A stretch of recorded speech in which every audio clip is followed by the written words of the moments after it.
Alright, so we're going to conduct, see how my diesel heater heats up the cab. This is an '09 Silverado extended cab. I was going to recirculate it, but the problem I ran into last weekend was my pipe was too short to run on both sides and connect to the heater.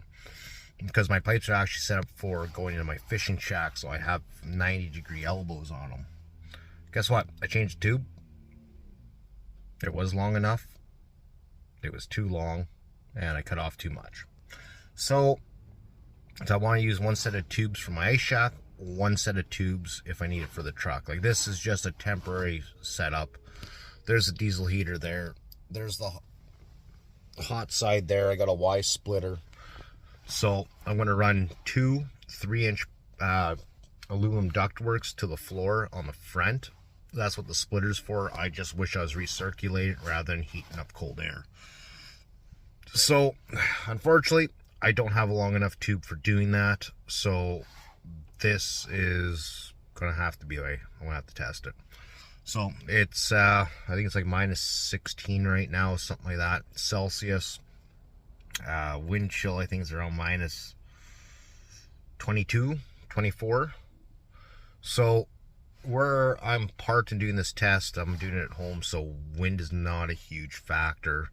I don't have the exact temperature in the cab. I'm going to use my digital meat thermometer, so it doesn't do negatives, it only does on the plus side. Give me a sec, we'll see if it picks up. Maybe it is plus something in here, like +1 or something. I don't know. Give me a sec. Well, it is cold enough on the temp side. It just said, oh, it said LL, it disappeared.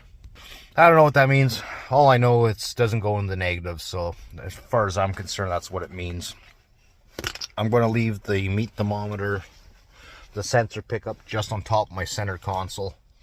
And I'm going to fire this up, and we will, I don't know, probably like every hour, we'll run it for 3, maybe 4 hours on medium and see what happens, because usually your cabs are warmer than it is outside. So we're going to see how this works. This was the intentional plan last weekend when I was out on that ice fishing trip, but we ran into some issues. Like I said, it was so cold, just too short of tubes. I made boards just for a quick setup to set the vents into in the extended cab. My truck's a disaster, but hang on. That tube touched snow, no biggie, but it's not perfectly sealed. Small gap there, small gap that side, small gap around that window too, but that's fine because we're going to be positively pressurizing the cab without circulating, so there'll be some heat loss there, I'm sure, is what it is. This is just a quick reference test. I got 2 batteries in my truck. I have the primary and I have a secondary with an isolator in between. The battery I'm going to test on is about 4 years old, 5 years old. It's an lead acid battery. So it's old. It's a cheap battery too. So I'm just kind of curious to see how long I can get away with runtime on this thing as well. I've never ran it till the battery's died. The good thing is that it won't drain from my starting battery, that isolator. And also on sunny days, I've also been testing with a solar panel in place so the heater doesn't drain the battery. It balances out. The last time I was testing, I think it was holding steady at like 11 3/4, like 11.7, something like that volt on a medium setting. High, it won't. It'll definitely drain the battery slower. So I'm not going to run with the solar today. I'm just going to run straight off the battery, and we're going to see what happens. I don't know. The only thing I'm going to do, though, I'm going to start my truck to when I start the heater, just so the load on the startup on the heater, since I'm going to use it in here, it's always been used off the battery in here, so the glow plug and everything doesn't take a big whack on the battery. I know it's not an option for everybody. That's just how I have my setup going. So once I get the wires all hooked up, that's what we're going to do. We'll be back. So if you've used these portable heaters, you know they have like a quick connect twist offs on the back. So this, I'm using an old extension cord. I think this is a 14.3. It's somewhere on there. Then on the other end, I'm using alligator clips. And then this is the connection for my solar panel. So it's all intertwined. I made this super long for the intentions of hooking this up in the truck so I can go up and over the roof. So heater's there on my tonneau cover. We'll go up and over the roof to the battery. And yeah, so let's get it hooked up and see what happens. All right, so we're gonna start her up. Everything's plumbed in. I'm gonna shut that off. Cannot see the voltage, but truck's running, so it's 14 something. Oh, there we go. So we'll turn this on, heat's off in the truck. We'll wait till this starts up. Maybe if I take that off, maybe it might help. It's too freaking cold out. It was resting at 12.5 before I fired it up, so yeah, I can't see it, just see the timer. So once this is done doing its thing, glow plug's warming up. I just gotta see where I have my max set. 14.9 hertz. Let's cut that down to 2.8 hertz.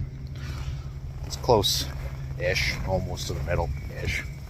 So we're going to wait till that fires up, and then we'll shut the truck off. And as of right now, let's see.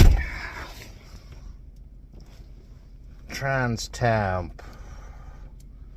What is it outside? I'm trying to go through. Why does it say trans? Oh, I'm dumb. Minus 17 Celsius right now. That's what the truck is telling me.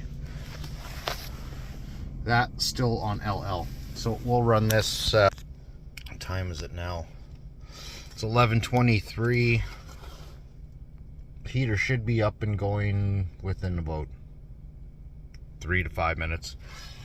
So we'll call it 11:30. We'll officially start the test, and we'll come back and probably run it for about 3 hours or so. Like I say, as long as the battery holds up, and run for 3 hours. But we'll check it every hour. So I'll be back again at so we'll say 11:30. Oh, there's glow plugs in its thing. It's no heat yet, but you can feel it in the vent.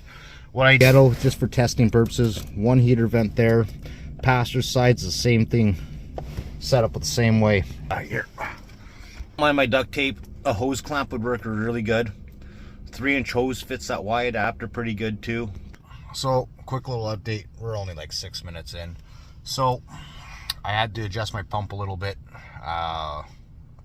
because mine's adjustable. So I went from, I think it was like 4.7 hertz on the high side to like 5, I think it was 5.4, something like that, or 5.8. So right now I'm running at 3 hertz. We'll see what happens. It's 12:30. Let's see. Burn chamber issues.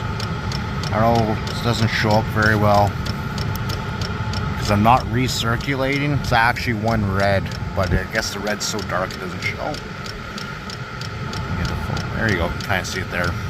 It's not recirculating, so it's definitely not working at its peak. I don't know if that shows up. 11.2 volts. So that part of it's okay. Let's see. The cab of the truck.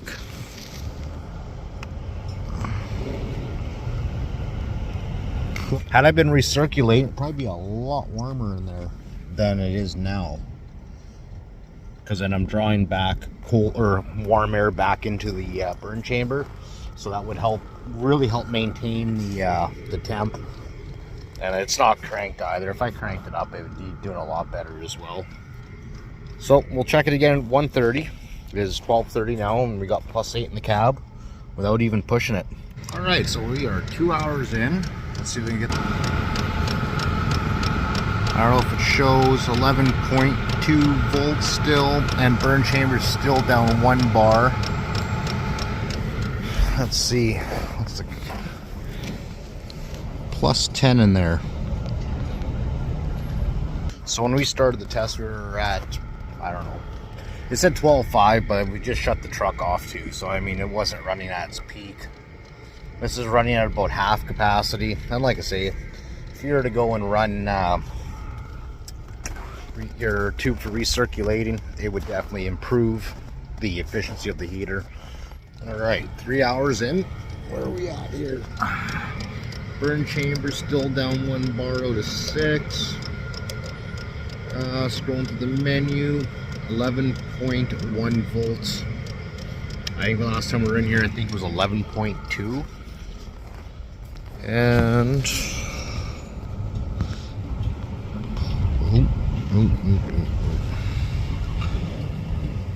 oh, what the snot's going on?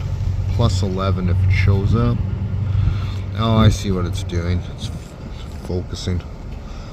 Plus 11 in there. So it's only gone up, what, 1 more degree in the last hour, so I think it's almost peaked. Now, if you're recirculating, definitely be a lot better. So, 3 hours. Like I said, I can't count that.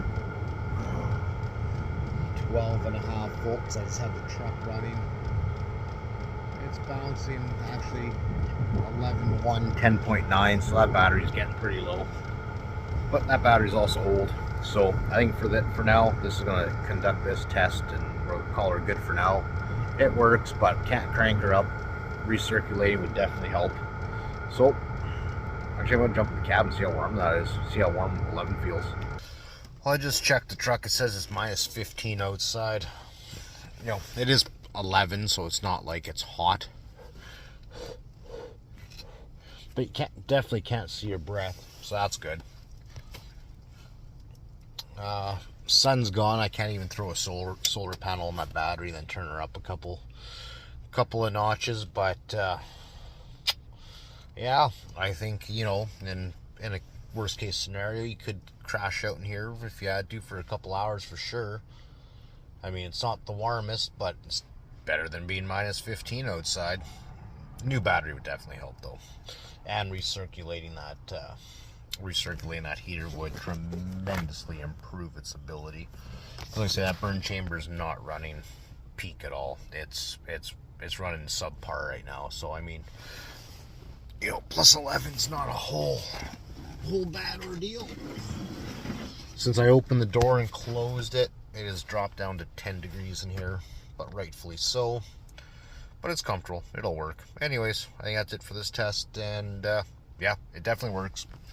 This is just jerry-rigged, like I said earlier in the video, through the window. So it's got some air gaps and it's not recirculating. But I think for now, that works for what I want to find out. I mean, you can run the heater cranked out, get a new battery too, might help out, last longer. And that being said, and there's some horrible drivers. That being said, yeah, definitely I got some other options and other things I want to look at or look into to set up a possible diesel heater in the cab of this thing. So we'll see. It won't be this winter, but it's for a future project. Anyways, talk to you guys later.